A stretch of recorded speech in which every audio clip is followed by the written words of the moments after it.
You know, I want to see a good fist fight. I like verbal fist fighting.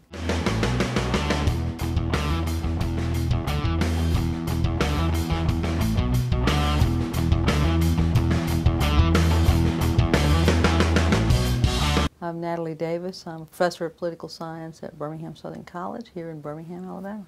2 weeks ago I would have said that this was a Huckabee state. It's strongly conservative. It has a large segment of the vote which is evangelical. Beginning with Iowa, everybody began to see a Huckabee candidacy as really taking off here, and it did for a while. Senator McCain has obviously come on in the last week based upon his win in Florida. On the Democratic side, it's in a way, it's of course a lot more interesting, and it will be more interesting across the country tomorrow what happens on the Democratic side. The Republican side looks like the die is cast. You know, race continues to play a significant role in understanding Alabama politics. We practice a kind of political arithmetic here, where in a general election, if you are a Democrat, you can pretty much count on 22 votes out of every 100. And so the name of the game for a Democrat is to get about 38 to 40% of the white vote. You do that, you win. The Republican candidate writes off the black vote. It's not going to happen, and attempts to capture about 60% of the white vote. So it's all about the white vote in a general election. In the primary on the Democratic side, our primary resembles demographically South Carolina primary, in that close to 50% of the Democratic electorate is African American. The most recent polling shows that the support levels between Senator Clinton and Senator Obama are mirror images of each other. That is to say, she gets about 20% of the black vote, 80% of the white vote. He gets about 80% of the black vote, 20% of the white vote.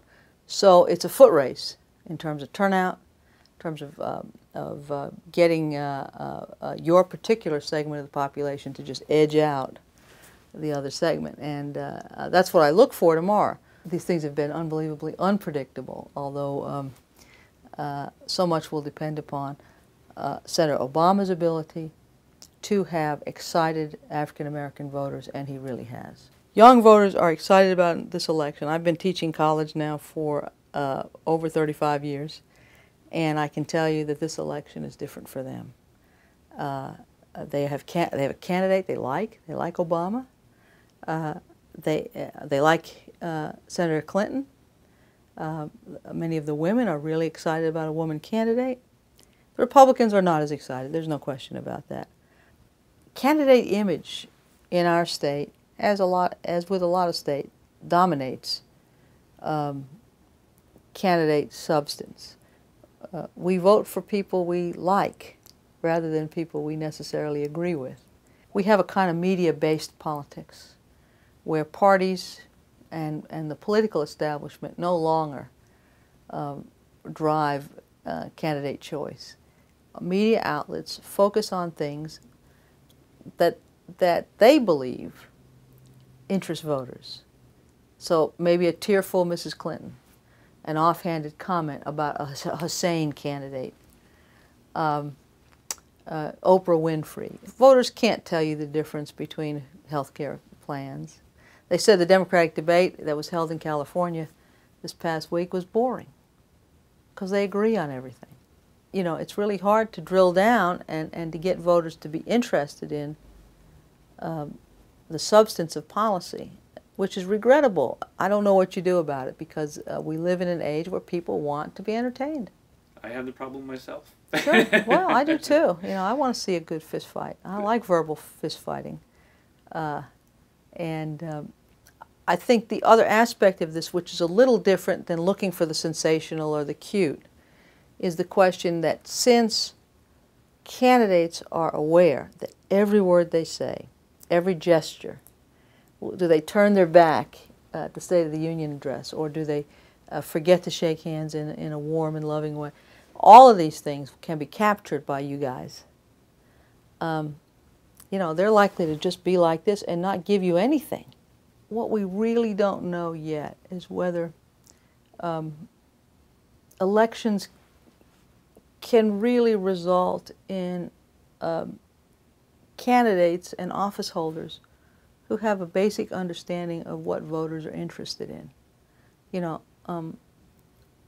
doing a lot of polling, I know the questions that typically get asked, and no matter how well they're asked and how scientifically we sample, I'm not sure we get at the heart of understanding what voters care about. We talk about apathy, and we talk about voters who don't care and how they don't vote and all this stuff. Well, I think it's incumbent upon candidates to give them a reason to get out of their chair on a given Tuesday morning and go vote. Many times there's no reason to vote. If government does not deliver to me, does not somehow improve the quality of my life, my children's lives, my grandchildren's lives, my community, then why the heck would I vote? Presidential elections are the only time when the entire citizenry gets up and affirms that they believe in this system we have. And so that's a good thing, but I think that's not enough.